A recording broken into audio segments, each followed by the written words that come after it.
आपके आपके चैप्टर का नाम ऐसा क्यों दिया हुआ है? बच्चों यहाँ पे जैसे हम सभी लोग एक जनरल बातें जानते हैं कि हमारे वर्ल्ड में विश्व स्तर पर 2 विश्व युद्ध हुए थे। प्रथम विश्व युद्ध और द्वितीय विश्व युद्ध, जो कि आपके चैप्टर में आपके इसमें दिया हुआ है आपको पढ़ने के लिए। 1914 से लेके 1918 के दरमियान में प्रथम विश्व युद्ध, और फिर वही 1939 1945 के दरमियान जो है, इस समयावधि में द्वितीय विश्व युद्ध। इसको जानने के पहले बच्चों हम थोड़ा सा बेसिक चीजें, जैसे इसमें यहाँ पे दिया हुआ है परस्परावलंबन क्या है और थोड़ा सा बेसिक चीजें क्या हैं, उसके बारे में हम थोड़ा सा देखते हुए आगे फिर हम उस विषय पर चर्चा करेंगे। बच्चों जैसे कि हम लोग सभी जानते हैं कि जनसंख्या के मामले में हमारा देश द्वितीय स्थान पर है। उसी तरह क्षेत्रफल की दृष्टि से, क्षेत्रफल यानी विस्तार की दृष्टि से हमारा जो देश है वह विश्व में 7वें स्थान पर आता है। क्योंकि 7वें स्थान पर यानी विश्व की राजनीति में मैटर भी करता है, क्षेत्रफल बड़ा है, छोटा नहीं कह सकते इसे हम।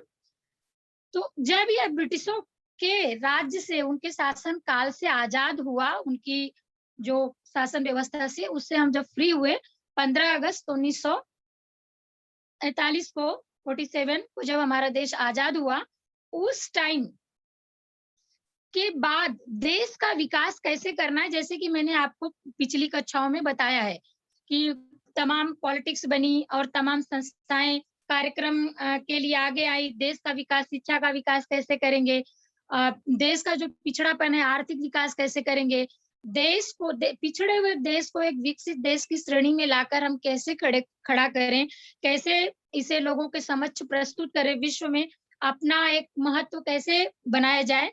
इसके लिए बच्चों हमारे देश में परस्परावलंबन सिर्फ हमारे देश में नहीं, एक ऐसा मुद्दा है, एक ऐसा टॉपिक है, ये हमारे लिए भी लागू होता है कि हमें सेल्फ डिपेंडेंट होना चाहिए।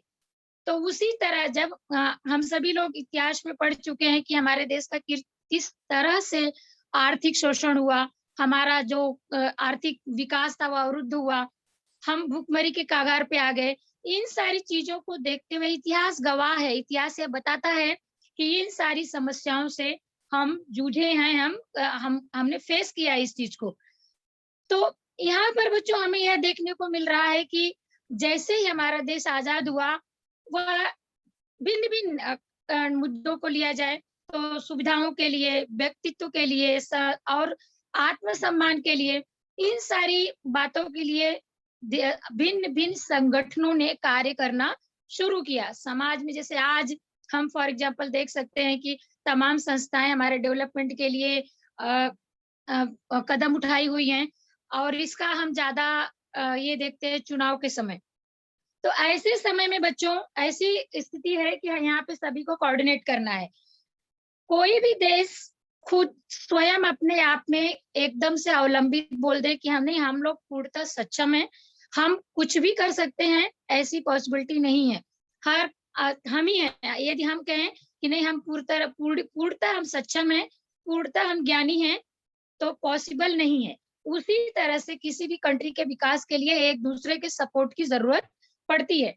यहाँ पर परस्परावलंबन एक ऐसा टॉपिक, विश्व के सभी देश किसी न किसी कारण से एक दूसरे पर अवलंबित हैं। अवलंबित मीन्स निर्भर है, अवलंबित शब्द का मीनिंग है निर्भर है। यानी कि चाहे वह अभी आज के दौर में देख लीजिए, चाहे ये जो समस्या चल रही है, चाहे वह मेडिसिन टीके को लेकर हो सकती है, मेडिसिन को लेकर हो सकती है। तो उस दरमियान जब हमारा देश आजाद हुआ तो तमाम चीजों से हम पिछड़े हुए थे। तो ऐसे में देश के विकास के लिए मशीनरियों से लेकर के अनाज तक की व्यवस्था की हमें जरूरत थी। सभी कंट्री को किसी न किसी वजह से, किसी न किसी उत्पादन के लिए, किसी न किसी डिमांड के लिए एक दूसरे के ऊपर डिपेंड रहना ही परस्परावलंबन की संज्ञा दी जा सकती है। परस्परावलंबन के नाम से हम जानते हैं एक ऐसी व्यवस्था अंतरराष्ट्रीय स्तर की, अंतरराष्ट्रीय यानी वैश्विक स्तर की, पूरे वर्ल्ड लेवल की एक ऐसी व्यवस्था जिसके माध्यम से एक विश्व स्तर पर एक देश दूसरे देश पर निर्भर रह करके अपनी आवश्यकताओं की पूर्ति करता है, उसे परास्परवलंबन का नाम दिया गया। इसे आप अच्छी तरह से समझ गए होंगे कि इसका मीनिंग क्या होता है। अब यह तो रहा परास्परवलंबन कि किस तरह से हम एक दूसरे देश पर डिपेंड रह करके अपना प्रोग्रेस करेंगे। भारत यहाँ कहाँ पे आता है? भारत जस्ट आजाद हुआ देश है, आजाद हुई कंट्री है, और वह भी अपने आप का डेवलपमेंट करना चाहता है, तो वह भी अन्य देशों का सहयोग प्राप्त करना चाहेगा। हमारे देश के प्रथम प्रधानमंत्री पंडित जवाहरलाल, सम्मानीय पंडित जवाहरलाल नेहरू जी, और एक आपको सेंटेंस मिल रहा है, एक शब्द मिल रहा है, विदेश नीति।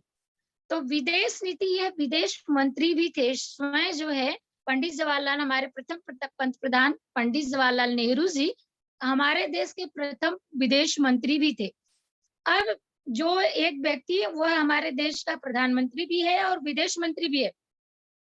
ऐसे समय में अंतरराष्ट्रीय स्तर पर उन्हें किस तरह का संबंध स्थापित करना होगा, किस तरह से लोगों के साथ मिलकर कदम से कदम मिलाकर चलना होगा, जिससे हमारी विदेश नीति सक्सेसफुल हो और हमारे देश का विकास हो। अब विदेश नीति, प्रत्येक राष्ट्र जो होता है उसके अपने अंतर्गत व्यवहार और राष्ट्रों के साथ कैसे व्यवहार करे। अंतर्गत व्यवहार का कहने का तात्पर्य है अपने देश में जो सरकार गठित हुई है, अलग अलग स्टेट में जो सरकारी तौर पर लोग कार्य कर रहे हैं, मुख्यमंत्री नियुक्त किए गए हैं, अन्य लोगों की नियुक्ति हुई है पूरे देश को चलाने के लिए, एक राज्य यानी टोटल मिलाकर एक देश बनता है।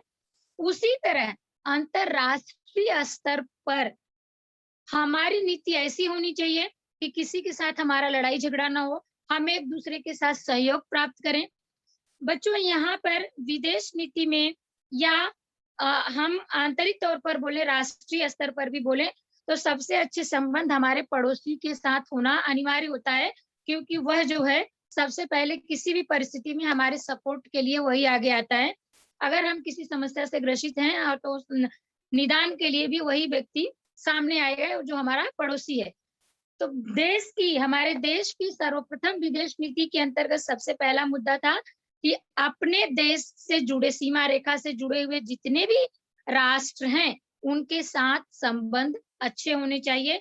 हमारी विदेश नीति का पहला अध्याय, पहला फॉर्मूला, पहला चैप्टर हम बोल सकते हैं कि अपने देश की सीमा रेखा से जुड़े हुए यानी पड़ोसी राज्यों से जुड़े हुए जो भी देश है जो है हमारे संलग्न सीमा रेखा से, उनके साथ हमारी जो भूमिका है वह अच्छी होनी चाहिए। बच्चों, यहाँ पर हम देखेंगे कि उसकी पृष्ठभूमि कैसे बनती है। जैसे आज विश्व में रह रहे अनेक घटनाओं, गतिविधियां द्वारा आकार पाता है यानी बनाया जाता है। वर्तमान विश्व को समझने के लिए भी थोड़ा इतिहास में जाना पड़ेगा। जैसे हम विदेश नीति की बात तो कर रहे हैं, लेकिन बिना हिस्ट्री को जाने, बिना उसका बेस समझे मैं अगर ऐसे ही आपको पढ़ा दूंगी तो आपको यह टॉपिक समझ में नहीं आने वाला है। इसके लिए हमें पीछे थोड़ा सा जाना पड़ेगा, क्योंकि आने वाला विषय आपका अगला टॉपिक विदेश नीति रहेगा। तो सबसे पहले हम इसकी पृष्ठभूमि, जस्ट परिचय, जैसे चैप्टर का नाम ही आपको दिया गया है कि क्या क्या शुरू हुआ, तो क्या क्या शुरू हुआ में प्रथम विश्व युद्ध के बारे में हम थोड़ी सी जानकारी प्राप्त करेंगे। प्रथम विश्व युद्ध का क्या प्रभाव पड़ा और किन कारणों से प्रथम विश्व युद्ध हो गया। उस मित्र राष्ट्र आपके सामने हैं, मध्यस्थ राष्ट्र जो शांति से थे। हमारे जो पंत प्रधान थे उनकी स्वतंत्रता के पश्चात भूमिका क्या थी और स्वतंत्रता के पूर्व हमारा देश उसमें सम्मिलित हुआ या नहीं। प्रथम विश्व युद्ध सन 1914 से लेकर 1918 के बीच जो फर्स्ट वर्ल्ड वॉर हुआ पूरे विश्व स्तर पर, करीब करीब सभी कंट्रियां उसमें सम्मिलित हुई। हमारा भारत देश भी सम्मिलित हुआ, कारण हमारे यहाँ ब्रिटिशों का शासन चल रहा था, हमारा देश आजाद नहीं था और ब्रिटेन उस युद्ध में शामिल था, जिसके कारण हमारे यहाँ से सैनिकों की मदद लेकर के वह युद्ध में विजय प्राप्त करना चाहता था। आप यहाँ पर देख सकते हैं मित्र राष्ट्र ब्रिटेन, फ्रांस, रूस, इटली और अमेरिका, ऐसी 5 कंट्रियां थी जिनका एक गुट बना हुआ था, जिसे मित्र राष्ट्र गुट कहते हैं। जैसे आपका अपना एक यूनिटी बना लो कि नहीं हमें विजय प्राप्त करनी है, हमारा एक अलग ग्रुप है, वैसे ही इनका एक ग्रुप था 5 राष्ट्रों का, ब्रिटेन, फ्रांस, रूस, इटली एंड अमेरिका। मध्यग्रस्त राष्ट्र कौन से थे? जर्मन, ऑस्ट्रिया, हंगरी, ऑटोमन साम्राज्य एंड बल्गेरिया। प्रथम विश्व युद्ध हुआ क्यों? बच्चों एक समय ऐसा आया जब आपने अपनी पूर्व की कक्षाओं में पढ़ा होगा कि उपनिवेशवाद की प्रक्रिया में और अलग अलग जब नौकायान का प्रारंभ हुआ तो भिन्न भिन्न जो कंट्रियां थी उनके क्षेत्रों को खोज, जिसे हम बोल सकते हैं खोज, ढूंढा गया। और इसके बाद जो यूरोप की मजबूत कंट्रियां थी वह वहां पर जाकर के व्यापार के उद्देश्य से, व्यवसाय के उद्देश्य से, अपना व्यवसाय के उद्देश्य से वहां पे राजनीतिक हस्तक्षेप, जैसे कि हमारे देश में हुआ। ब्रिटेन के लोग यहाँ के कोई मूल नागरिक नहीं थे, वो यहाँ पे मसालों के व्यापार के लिए आए थे। लेकिन जब यहाँ की राजनीतिक कंडीशन को उन्होंने वीक देखा, कमजोर देखा, तो उन्होंने यहाँ की राजनीति में हस्तक्षेप करना शुरू किया और उसके बाद धीरे धीरे पूरी देश की कमान जो है अपने हाथ में बांध के रख ली। अब जब ऐसा हो गया तो ऐसे ही बहुत सारे विश्व में ऐसे बहुत सारे देश थे जहां पे इस तरह की उपनिवेशवाद की प्रक्रिया शुरू हुई। दूसरी बात, यदि मैं चाहूं कि नहीं मेरे पास बहुत सारे उपनिवेश हों, तो इसके लिए मुझे अपना सैनिक जो हमारी संस्था है, हमारा सैन्य व्यवस्था है, उसे हमें मजबूत करना होगा। यही कारण था प्रथम विश्व युद्ध का कि लोगों में, यूरोप कंट्री के लोगों में सैन्य प्रशासन व्यवस्था को, सैनिक दल को और अपने नौसेना विभाग, अपने हथियार बंद जो भी थे उनमें उसको मजबूत करने की होड़ सी जमा हो गई। अब जहां पे इतनी होड़ हो गई कि नहीं मैं आपसे आगे, मैं आपसे आगे, इसकी परिणति, इसका रूपांतरण प्रथम विश्व युद्ध के रूप में हुआ। मजबूत कंट्रियों को आप देख रहे हो, 5 ये जो कंट्रियां थी, यही आर्थिक तौर पर, सामाजिक तौर पर, राजनीतिक तौर पर काफी मजबूत थी, जिसके कारण प्रथम विश्व युद्ध की धुरी भी इन्हीं कहा गया। यही लोग थे जिन्होंने इस प्रथम विश्व युद्ध को एक आयाम दिया। और यहाँ पर जो देश विकास कर रहे थे ऐसे लोगों पर दबाव बनाने का प्रयत्न किया गया।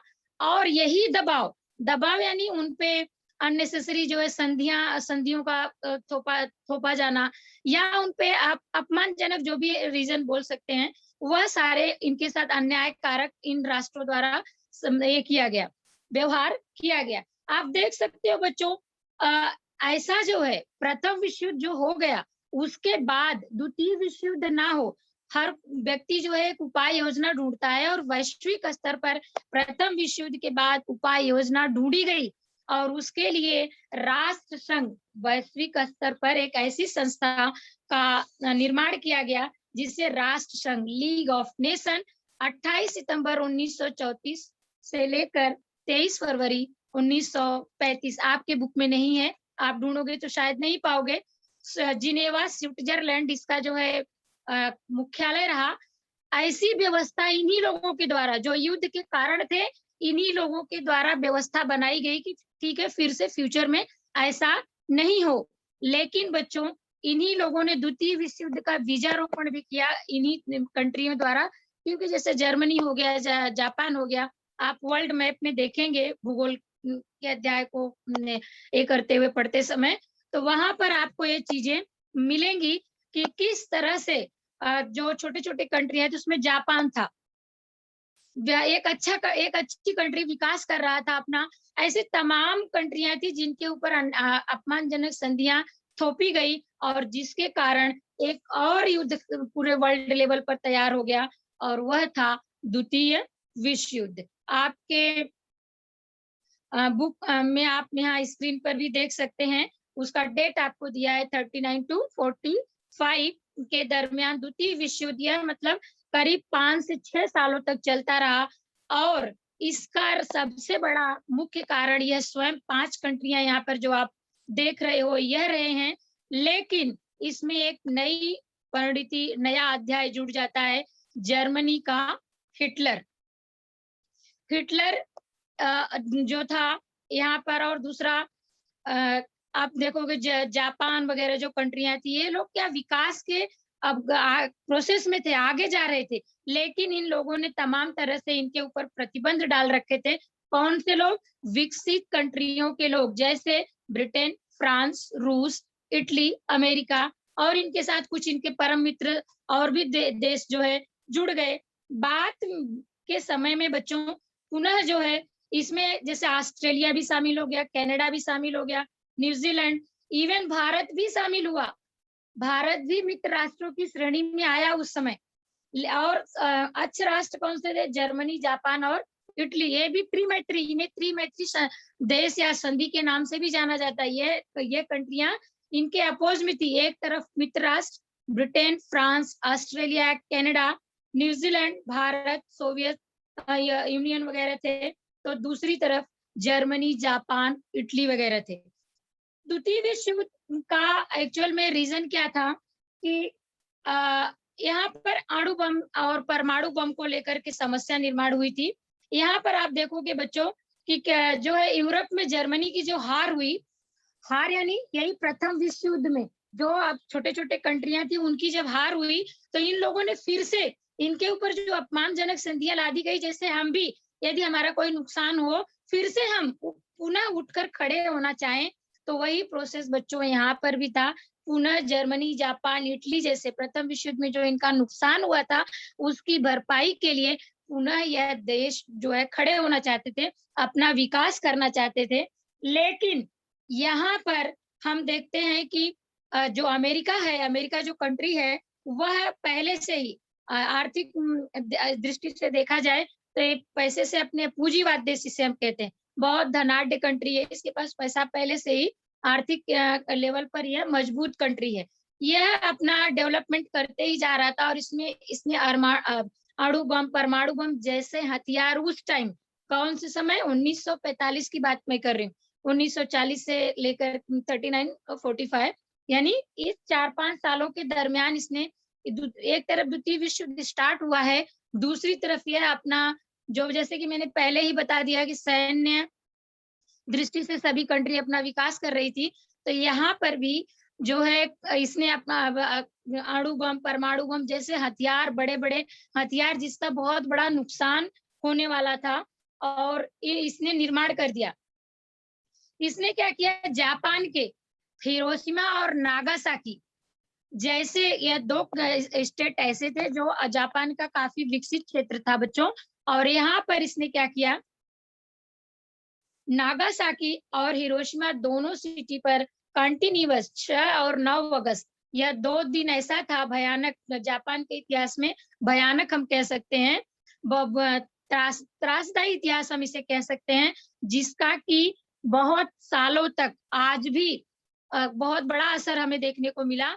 वह इन दोनों जगहों पर अणु और परमाणु बम गिराए, जिससे वहां पे क्या हो गया कि वहां की जो जनमानस थी, जनता थी, इवन जो उपजाऊ जमीन थी, मिट्टी थी, उनके कल कारखाने जो भी वो विकास कर रहे थे, वह सब कुछ ध्वस्त हो गया।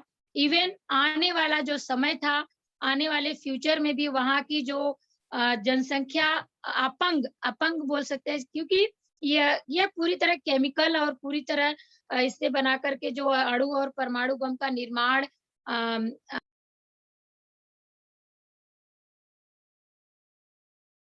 नुकसानदायक सिद्ध हुआ इस कंट्री के लिए, किसके लिए? जापान के लिए। और इसका कारण क्या था? ऐसा होता नहीं था। जापान और की तरफ से हिटलर ने, पर्ल हार्बर एक अड्डा था जिसपे शुरुआत एक्चुअल में हिटलर ने ही की थी बच्चों। वहां पर ये सैनिक अड्डा जो अमेरिका का था, इन्होंने आक्रमण करके उसे ध्वस्त कर दिया था, जो कि प्रशांत महासागर में स्थित था। यह काफी बड़ा अड्डा था अमेरिका का, सैनिक अड्डा, और इसी के परिप्रेक्ष्य में बदला लेने की दृष्टि से द्वितीय विश्व युद्ध का बोल सकते हैं कि फिर से निर्माण हो गया। द्वितीय विश्व युद्ध की शुरुआत फिर से हुई। इसी तरह यह सारा मतलब चलता रहा प्रोसेस, यह सारी चीजें चलती रही, देश में पूरे वर्ल्ड लेवल पर उथल पुथल मचा हुआ था।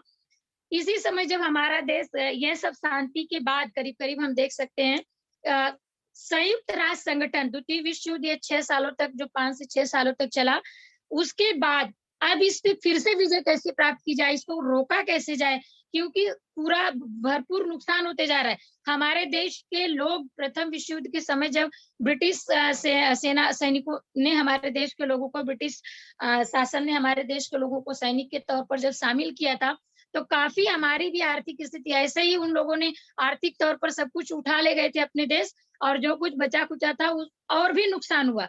सेम कंडीशन बच्चों द्वितीय विश्व युद्ध के दरमियान भी हुई। यह जो जैसे इटली, जर्मनी, जापान, यह जो कंट्रियां हमें पढ़ने को मिल रही हैं, इनका भी काफी नुकसान सेकेंड वर्ल्ड वॉर के टाइम हो गया। तो अभी वैश्विक लेवल पर इसको अपने को रोकना है। उस समय राष्ट्र संघ का निर्माण हो गया और उसके बाद पुनः एक बार संयुक्त राष्ट्र संगठन का निर्माण हुआ। संयुक्त राष्ट्र संगठन संस्था का नाम है बच्चों, यह संस्था अमेरिका के पूर्वोत्तर राज्य में, संयुक्त राज्य में, यह न्यूयॉर्क सिटी में, अमेरिका का एक क्षेत्र, जैसे भारत में मुंबई एक स्टेट है, वैसे ही अमेरिका में न्यूयॉर्क सिटी है, वो अमेरिका का पूर्वोत्तर राज्य। यहाँ पर संयुक्त राष्ट्र संगठन की स्थापना अमेरिका, ब्रिटेन, रूस, इन लोगों ने मिलकर एक प्रावधान रखा 1944 में, और 1 सालों के भीतर ही 1945 में द्वितीय वर्ल्ड वॉर चल ही रहा था, सेकंड वर्ल्ड वॉर चल ही रहा था, चालू ही था कि फिर से एक संगठन का निर्माण हुआ।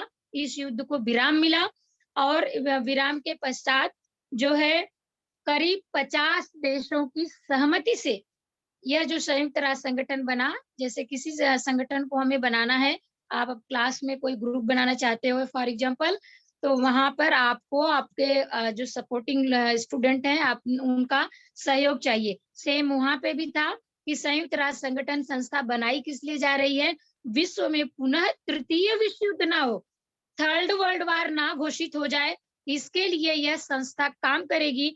और विश्व लेवल पर, वैश्विक स्तर पर यदि कोई राष्ट्र अनैतिक कार्य कर रहा,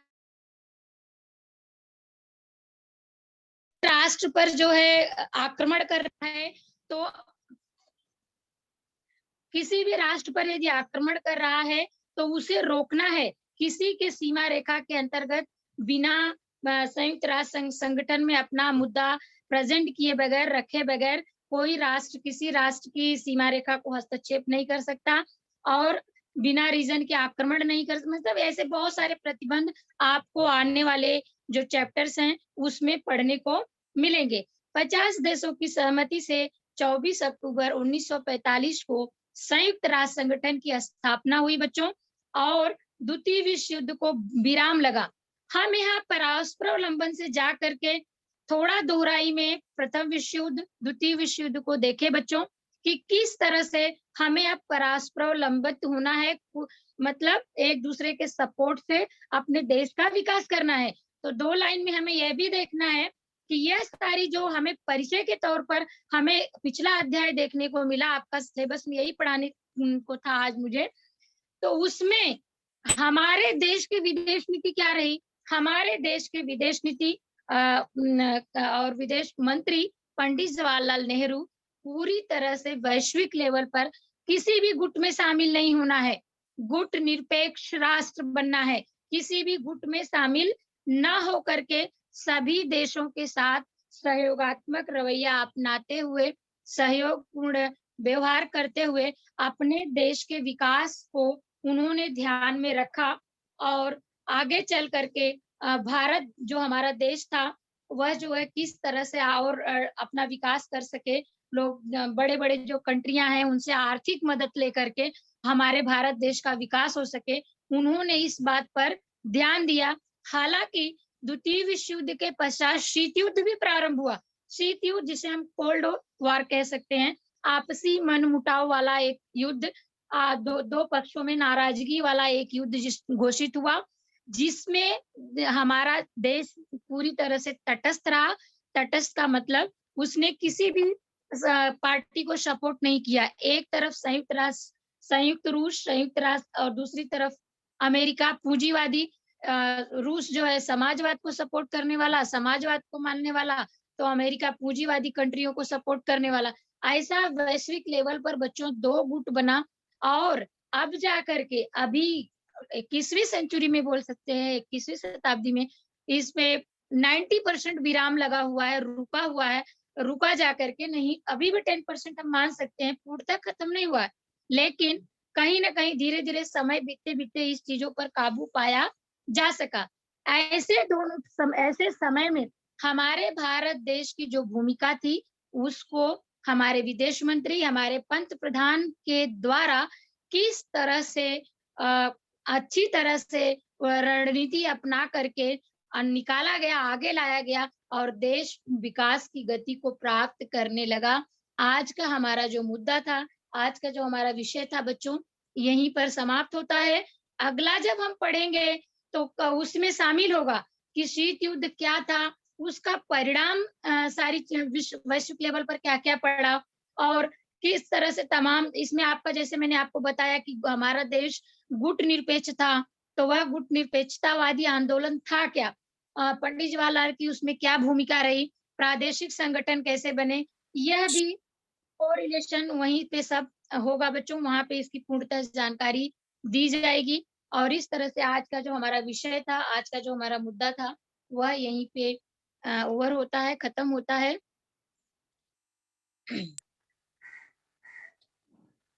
तो किसी बच्चों को या किसी को भी कोई क्वेश्चन है, तो वो पूछ सकते हैं।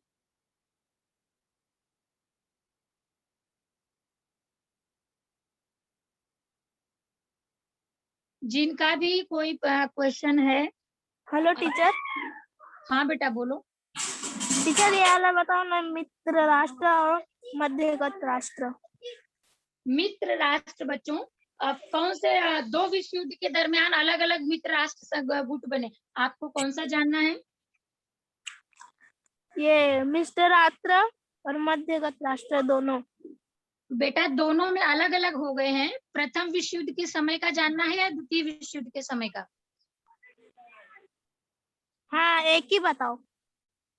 प्रथम विश्व युद्ध में जो मित्र राष्ट्र थे बच्चा, उसमें ब्रिटेन, फ्रांस, रूस, इटली और अमेरिका नोट डाउन कर सकते हो। दूसरा उसमें जो आप पूछ रहे हो मध्यग्रस्त राष्ट्र जो थे, जर्मन, ऑस्ट्रेलिया, हंगरी, ऑटोमन साम्राज्य एंड बल्गेरिया। ऐसे शामिल जो कंट्रियां थी जिन 2 गुटों के बीच में युद्ध की शुरुआत हुई, वो इस तरह से हैं जो है, ये नाम है उनके। Okay teacher, thank you. Welcome बेटा।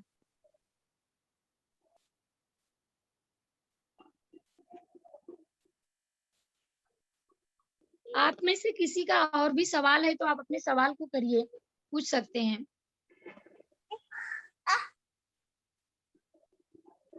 मीनाक्षी आप अपना सवाल पूछो बेटा, माइक अनम्यूट है आपका। मीनाक्षी। हाँ सर मेरे को कुछ नहीं पूछने का है, वो गलती तो से रेज हुआ। हैंड क्यों किया था फिर आपने? वो गलती से हुआ है सर। लक्ष्मी और आकांक्षा आपको कुछ पूछना है? माइक अनम्यूट करो और पूछो। आप अपने सवाल को पूछिए, समस्या का निदान निकलेगा। कुछ नहीं समझ में आया है तो आप पूछिए, बेझिझक पूछिए।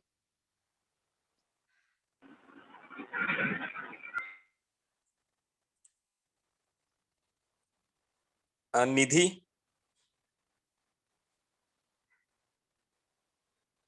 मिस किसी को कुछ पूछना नहीं है आप। मिस। हाँ पूछो बेटा। मिस विश्व द्वितीय युद्ध किसके बीच में हुआ था? सेम बताया ना बच्चों की दो मित्र से पहले जैसे विश्व युद्ध हुआ तो वहां भी मित्र राष्ट्र थे और द्वितीय विश्व युद्ध में पुनः 2 गुट बन गया। तो जैसे मित्र राष्ट्र में मैंने आपको नाम बताए पढ़ाते समय, Britain, France, Austria, Canada, New Zealand, Bharat, Soviet union और चीन, अमेरिका, यह भी उस समय यह एक गुट बन गया। दूसरा था अपोज में, जिसके विरोध में हम कह सकते हैं जर्मनी, जापान और इटली, और साथ साथ में और बहुत सारी छोटी छोटी कंट्रियां थी, लेकिन पृष्ठ लेवल पर, मुख्य पृष्ठ पर ये कंट्रियां थी। यह 2 गुट थे जिनके नाम मैंने बताए और इनके साथ साथ इनके सपोर्टिंग और कंट्रियां थी जिनके बीच में युद्ध शुरुआत हुआ। Okay miss. मिस कौन जीता? बच्चा यहाँ पे जीत हार का प्रश्न नहीं है, एक वैश्विक समस्या हो गई। जीतने यहाँ पे मैंने आपको पढ़ाया कि यहाँ पे यह कोई हमारा छोटा गेम नहीं है कि यहाँ जीत हार की बात है। यहाँ पे वैश्विक स्तर पर नुकसान हुआ और युद्ध को विराम दिया गया। संयुक्त राष्ट्र संगठन की मध्यस्थता से युद्ध को रोका गया। Okay miss, thank you miss. Miss अभी किसी के रेज हैंड नहीं है। किसी के नहीं है, 2 हैं बच्चे सर, शो कर रहे हैं। 2 बच्चे कौन से हैं? निधि जिसने अभी आपको पूछा। अच्छा, आ, मीना रावल कर। मीना रावल।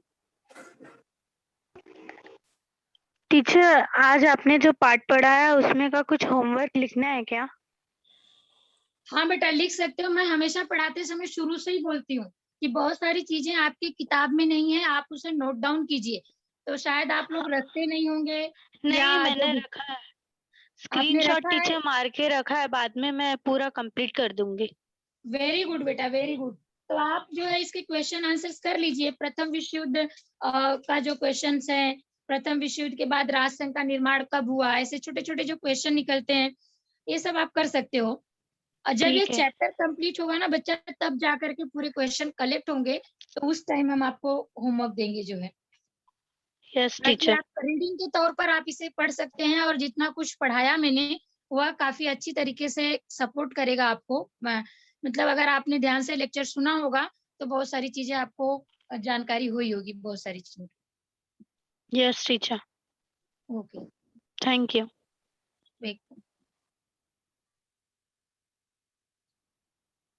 हाँ मिस, हो गया है। हो गया ना? तो इस तरह से आज का जो हमारा विषय था, जो है जो हमारा टॉपिक था, दिया गया था आपका पहला राजनीतिक शास्त्र। जैसे कि विषय का नाम ही है राजनीतिक शास्त्र, पॉलिटिक्स जिसे हम कह सकते हैं।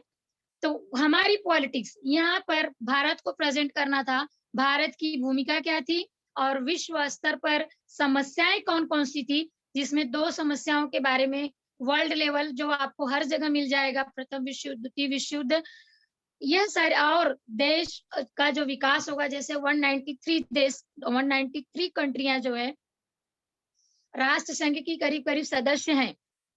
तो आज की तारीख में ये जो देश है वह संयुक्त राष्ट्र संघ के सदस्य देश हैं। और उस समय से लेकर के अभी तक इन 100 सालों के बीच में, 100 सालों से कम समय, यानी 1945 से लेकर के अभी 21वीं चल रहा है। तो यह जो समय बीता है 75 सालों का जो ये है, इसमें जो है धीरे धीरे करके प्रत्येक राष्ट्र अपने देश का विकास करते चला गया, किया, हमने भी किया। आज हम विकासशील देश की श्रेणी में आकर के खड़े हुए हैं। एकदम पिछड़े हुए कंट्री से भारत देश की शुरुआत हुई थी और हम काफी अच्छा विकास हुआ हमारे देश का। जर्मनी और जापान और इटली जैसे देशों को देख सकते हो जिनका बहुत नुकसान हुआ था, वो अपना किस तरह से वैश्विक लेवल पर विकसित देशों की श्रेणी में आ गए, उन्होंने अपने देश का विकास किया। इस तरह से विश्व की जो राजनीतिक गतिविधि थी, जो राजनीतिक घटनाएं घटी, और हमारी विदेश नीति का उसमें क्या योगदान रहा, हमारे देश की भूमिका क्या रही, इन सारी चीजों की हमने बच्चों जानकारी प्राप्त किया है। और बचा हुआ जो आपका पोर्शन है उसे अगले क्लास में जब ये चैप्टर पढ़ाया जाएगा उस टाइम और समय जो है हम उसको, जो भी टीचर्स अवेलेबल रहेंगे ऑनलाइन आपके समक्ष, उस मुद्दे को क्लियर करेंगे। इसी के साथ आज का हमारा जो विषय है उसे हम क्लोज करते हैं, खत्म करते हैं। धन्यवाद।